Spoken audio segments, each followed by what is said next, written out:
வணக்கம். பளிங்கு YouTube channel உங்களை அன்புடன் வரவேற்கிறது.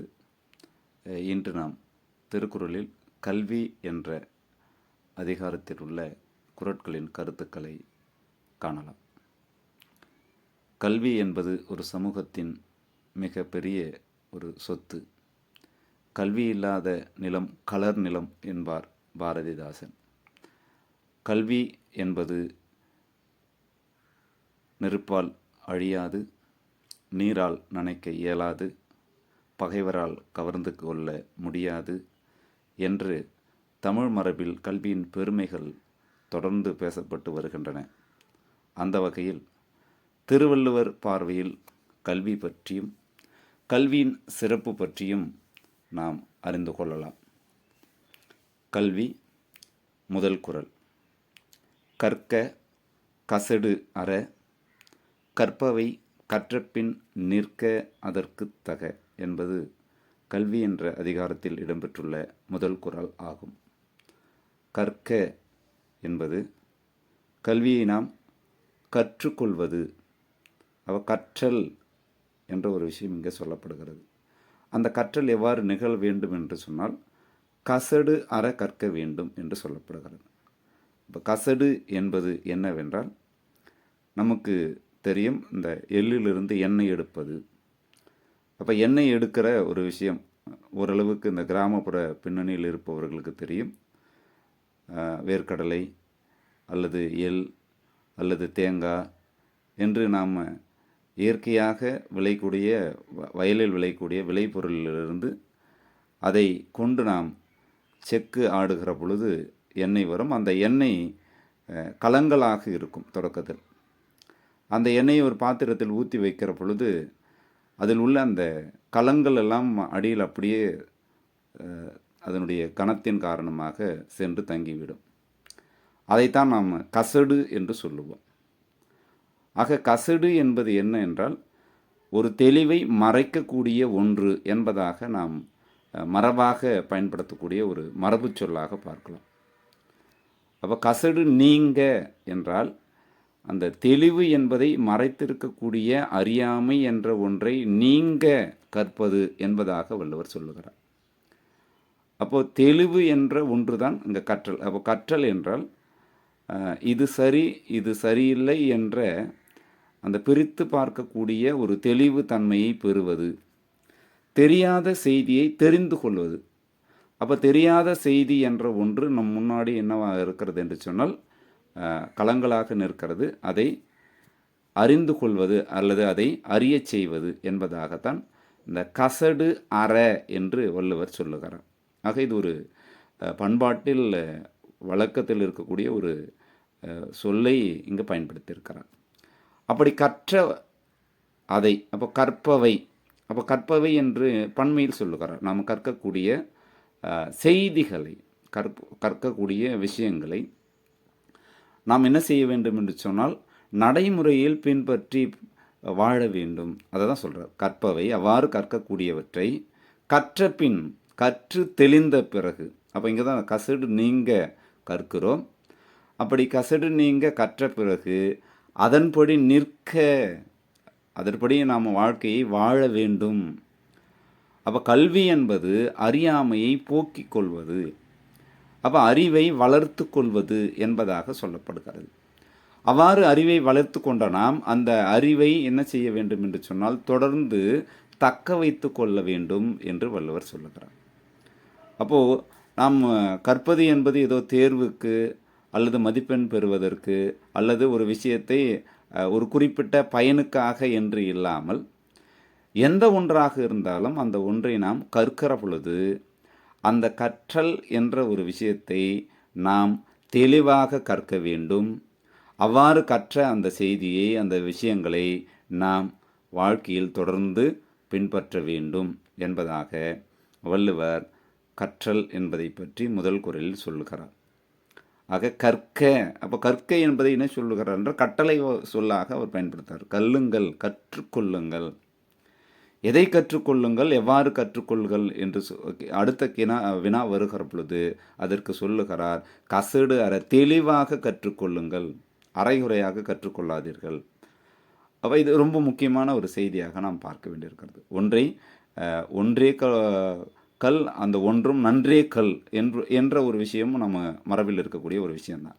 அப்போ கற்கக்கூடியவை எவையாக இருந்தாலும் அவற்றை நாம் மிக தெளிவாக கற்க வேண்டும். அப்படி தெளிவாக கற்ற ஒன்றை நாம் என்ன செய்ய வேண்டும் என்று சொன்னால், தொடர்ந்து மறக்காமல் நெஞ்சில் நிறுத்தி கொள்ள வேண்டும் என்பதாக இந்த முதல் குறள் சொல்லுகிறார்.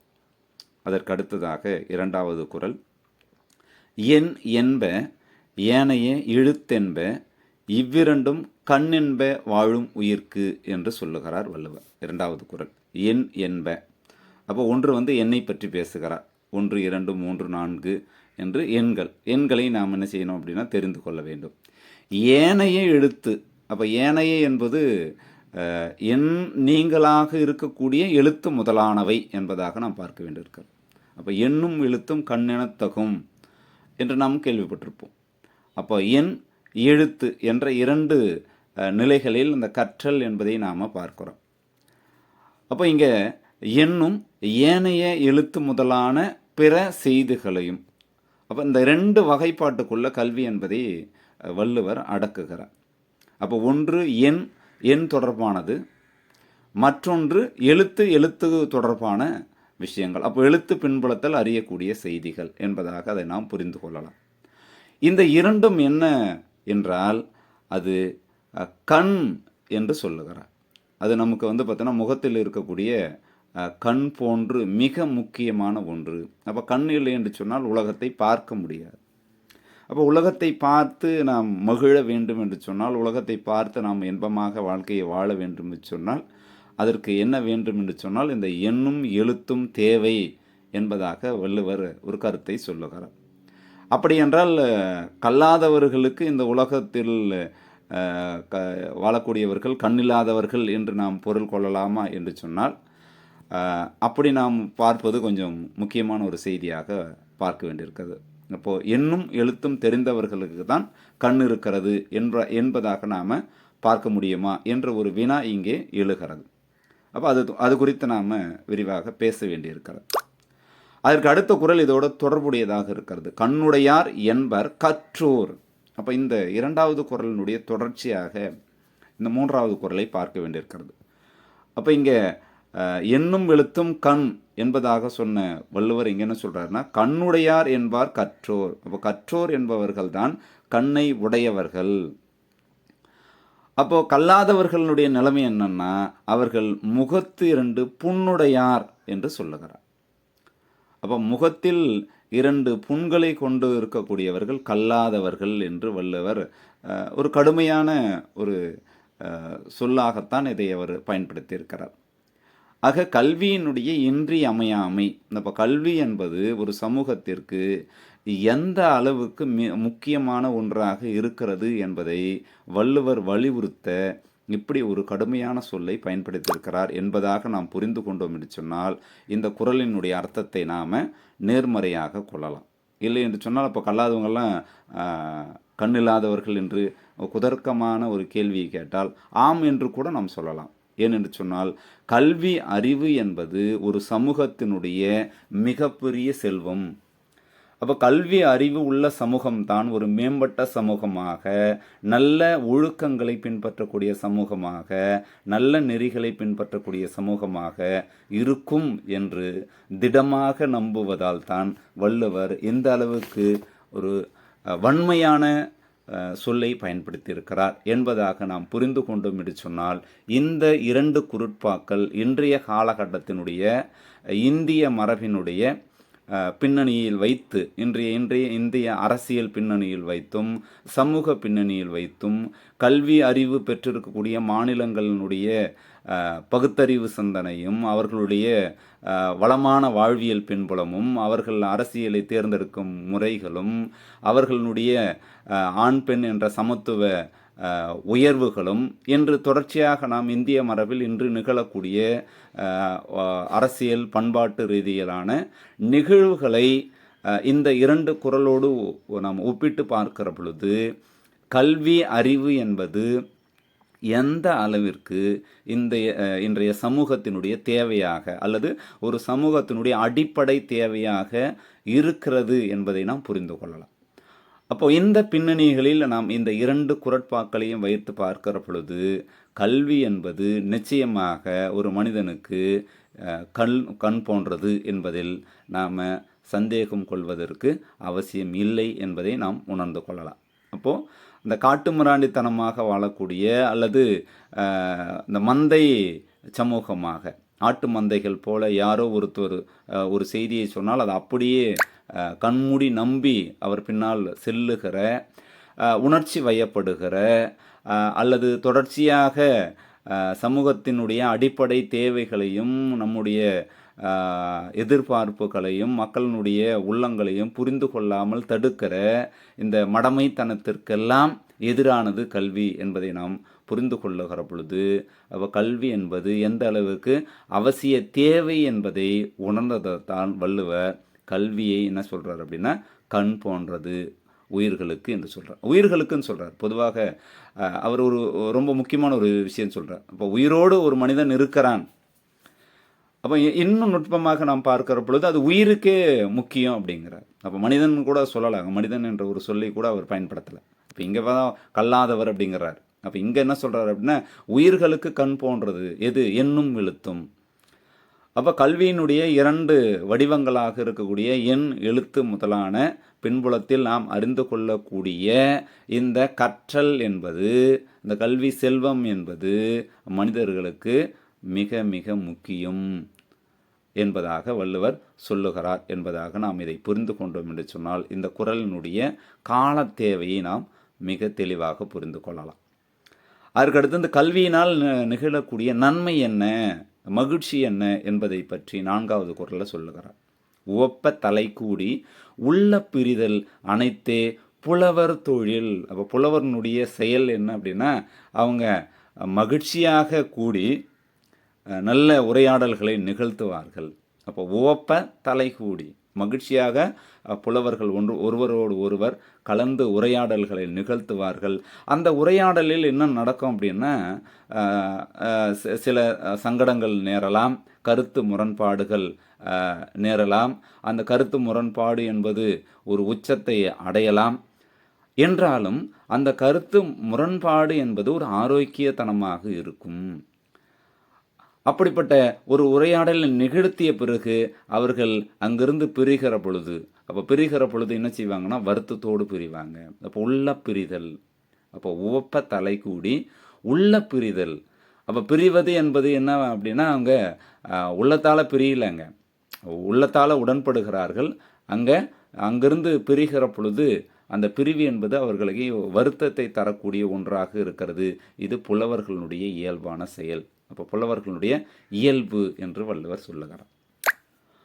அப்போது புலவர்களுடைய புலமை என்பது இந்த கற்றல் பின்னணியில் தானே நிகழ்கிறது அப்படிங்கிறத நாம் வைத்து பார்க்கிற பொழுது அப்போ கல்வியினுடைய இன்றியமையாமை என்பதை நாம் அடுத்த கட்டத்தை நோக்கி நடத்து செல்வதாக பார்க்கலாம். அதற்கடுத்து இந்த கல்வியினுடைய நன்மை அல்லது கல்வியினுடைய பயனின்மை என்பதை வள்ளுவர் 5வது குறள் சொல்லுகிறார். அப்போ உடையார் முன் இல்லார் போல் கல்லாதவர் கடையரே அப்படின்னு சொல்கிறார். உடையார் முன் இல்லார் போலே கற்றார் கடையரே கல்லாதவர். அப்போ கல்வி கற்றவர் அப்படிங்கிறவர் செல்வத்தை கொண்டிருப்பவர்கள் முன்னாடி அவர் என்ன செய்வார்? செல்வாக்கோடு இருக்கிறார். இந்த உலகத்திலே மிக முக்கியமான செல்வம் கல்வி செல்வம். ஏன்னா செல்வம் என்பது என்ன செய்யனா ஒரு பொருட்செல்வம் என்பது என்ன செய்ய அப்படின்னா பூரியார் கண்ணும் உள்ள அப்படின்னு வள்ளுவர் ஒரு குறளில் சொல்லுகிறார். அது யாருக்கிட்ட வேணாலும் பொருள் செல்வம் இருக்கும். அப்போ அந்த அருள் செல்வம் அப்படிங்கிறது சிலர்கிட்ட தான் இருக்கும். அப்போ அந்த அருள் செல்வம் பொருள் செல்வம் என்று பேசுகிற இடத்துல பொருட்செல்வம் பூரியார் கண்ணும் உள்ள என்று வள்ளுவர் சொல்லுவார் என்பதை நாம் இங்கே இணைத்து பார்க்க வேண்டியிருக்கிறது. அப்போ செல்வந்தர்கள் முன்னாடி கல்வியை கொண்டவர் என்ன செய்வார் அப்படின்னா மிக உயர்ந்த நிலையில் தான் இருப்பார். ஆனால் கல்வி கல்லாதவர் என்ன செய்வார்னா அந்த செல்வர்கள் முன்னாடி கடையவராக இல்லாதவர் போல இருப்பார். அப்போ உடையார் முன் இல்லார் போல் கற்றும் கற்றார் கடையரே கல்லாதவர். அப்போ கல்வி அறிவு உடையவர் என்பவர் செல்வந்தர்கள் முன்னாடி இருக்கிற பொழுதும் அவர் செல்வாக்கோடே தான் இருப்பார். அவருக்கு அங்கே என்ன நடக்காது அப்படின்னா, தன்னிடம் செல்வம் இல்லை என்பதனால் அவருக்கு எந்த விதமான இழுக்கோ அல்லது மன குறையோ அல்லது வேறு விதமான சிந்தனைகளோ ஏற்படுவதற்கு வாய்ப்பில்லை. அங்கும் அவர் செல்வாக்கோடு தான் இருப்பார். தன்னிடம் செல்வம் இல்லை என்றாலும் அவர் செல்வாக்கோடு தான் இருப்பார். ஆனால் கல்லாதவர் அந்த செல்வம் கொண்டு இருப்பவரோடு பார்க்கிற பொழுது அவர் கடையின் நிலையில் இருக்கக்கூடியவராகத்தான் இருப்பார். அப்போ கல்வி இல்லை என்று சொன்னால் நமக்கு கண் இல்லை என்பது மட்டும் இல்லை, செல்வந்தர்கள் முன்னாடி நாம் என்ன செய்வோம் அப்படின்னா ரொம்ப ஏளனமான ஒரு நிலையில் கையேந்தி நிற்கக்கூடிய ஒரு நிலையில் தான் நாம் இருப்போம் என்பதாக வள்ளுவர் சொல்லுகிறார் என்பதாக நாம் பார்க்க வேண்டும்.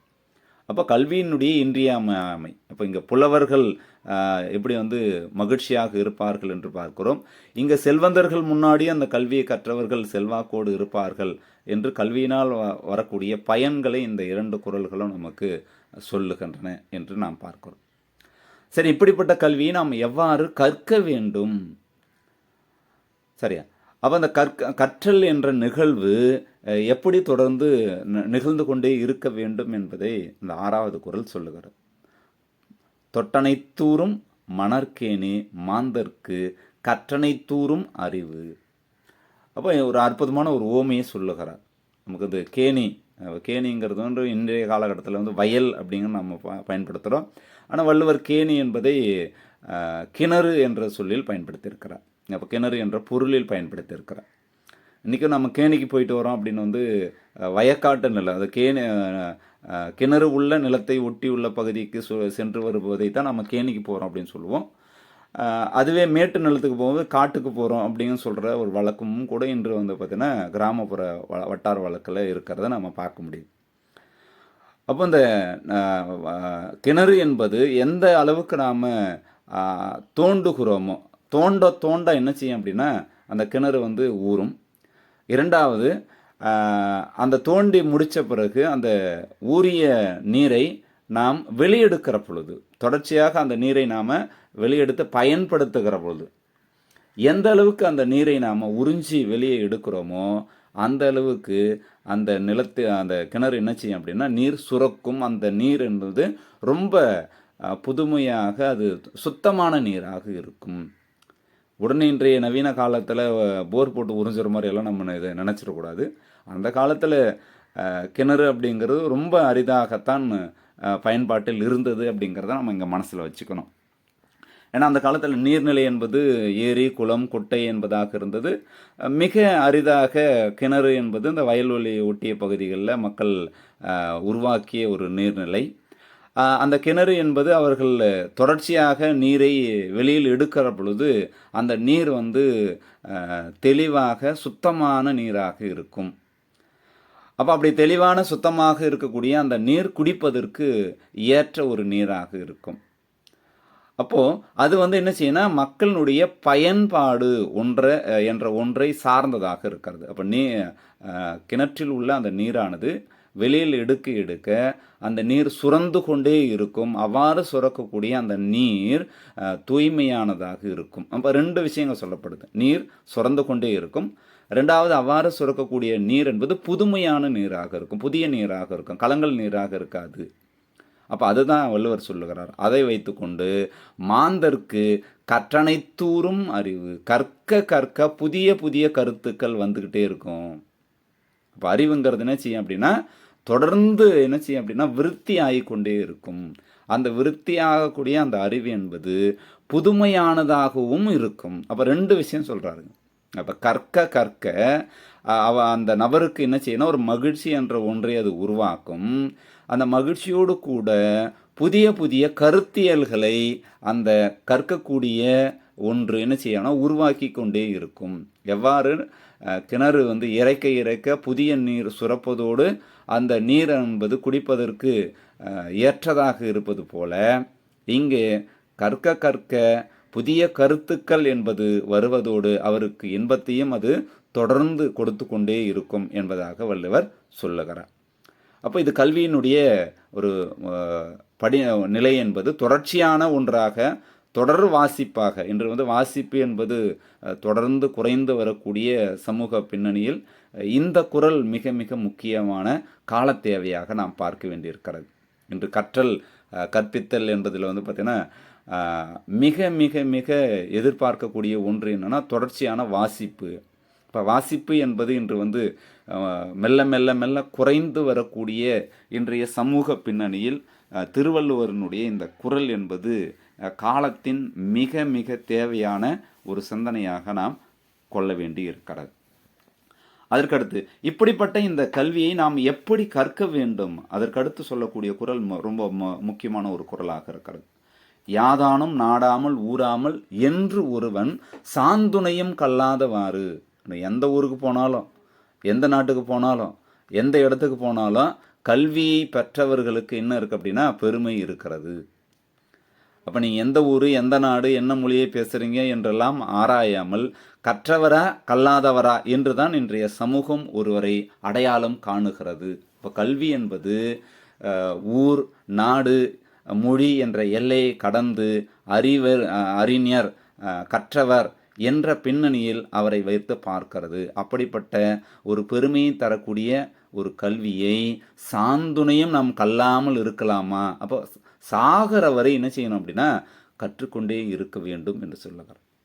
இப்போ ஒருவன் மரணம் அடைகிற தருவாய் வரையும் கூட அவன் என்ன செய்ய வேண்டும் என்று சொன்னால் தொடர்ந்து படித்து கொண்டே இருக்க வேண்டும் என்பதாக இந்த குறள் சொல்லுகிறார். இந்த நேரத்தில் அறிஞர் அண்ணாவினுடைய ஒரு கருத்தை நாம் நினைத்து பார்க்கலாம்.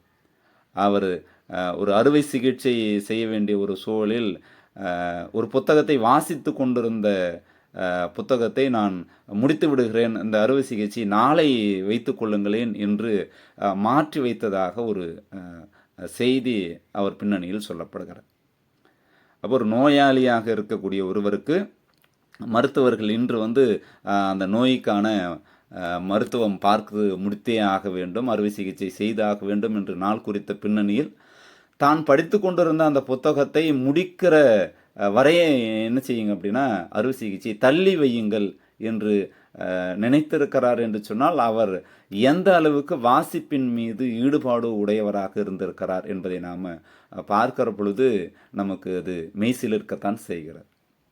அப்போ ஒருவன் சாகும் வரை படிக்கவில்லை என்று சொன்னாலும் குறைந்தபட்சம் வாழும் வரையாவது அவன் வாழ்க்கையில் குறைந்த எண்ணிக்கையிலாவது படித்தல், வாசித்தல், புதிய செய்திகளை தேடி செல்லுதல் என்ற அந்த ஒரு சிந்தனையை வளர்த்து கொள்ள வேண்டும் என்ற ஒரு கோரிக்கையாக வள்ளுவரிடம் நாம் பெறக்கூடியதாக இருக்கிறது. வள்ளுவர் கொஞ்சம் உச்சமாகவே சொல்லுகிறார்.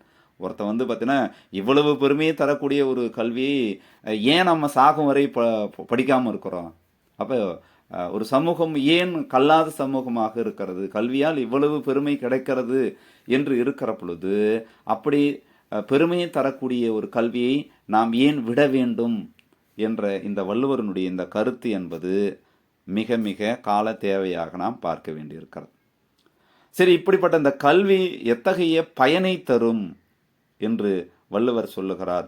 ஒருமைக்கண் தான் கற்ற கல்வி ஒருவருக்கு எழுமையும் ஏமாப்பு உடைத்து. ஒரு பிறவியில், அப்போ பிறவி பற்றி நமக்கு நம்பிக்கை இருக்கலாம், இல்லாமல் போகலாம். ஆனால் வள்ளுவர் ஒரு செய்தியை சொல்லுகிறார்.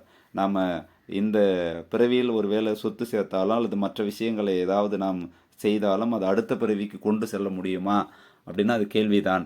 ஆனால் ஒருவன் ஒரு பிறவியில் கற்ற ஒரு கல்வி என்பது அடுத்த பிறவிக்கு என்ன செய்யணும்? எழுகிற பிறவி. அப்போ எழுமையும் ஏமாப்பு உடைத்து என்று சொல்லுகிறார். அப்போ அடுத்தடுத்து பிறக்கக்கூடிய பிறவியிலும் என்ன செய்யும் அப்படின்னா அவருக்கு அது உடன் வரும் என்று சொல்லுகிறார்.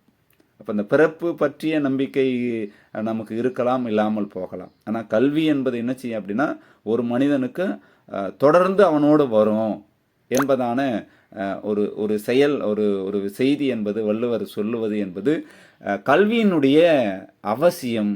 எந்த அளவுக்கு இந்த கற்றல் அப்படிங்கிற ஒரு விஷயம் ஒரு சமூகத்துக்கு தேவை என்பதை உணர்த்துவதற்காக இது பார்த்தீங்கன்னா மிக அந்த நம்பிக்கை சமூகத்தில் நிலவுகிற அடுத்த பிறவி என்ற நம்பிக்கையோடு என்ன செய்கிறார் இணைத்து, நீங்கள் கல்வி கற்றால் இந்த பிறவி இல்லை அடுத்த பிறவிக்கு அது என்ன செய்யும்? உங்களுக்கு பயனை தரும்.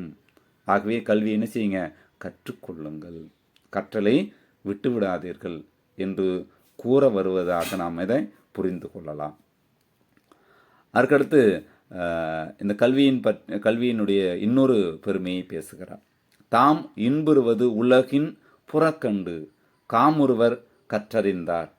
இந்த கல்வியை கற்றவர்கள் எப்படி இருப்பாங்க? ஒருவர் ஒரு கல்வியை ஒரு செய்தியை அறிந்து கொண்டார் என்று சொன்னால் அந்த செய்தியை மற்றவரிடம் சொல்வதில் மிகவும் ஈடுபாடுடையவராக இருப்பார்.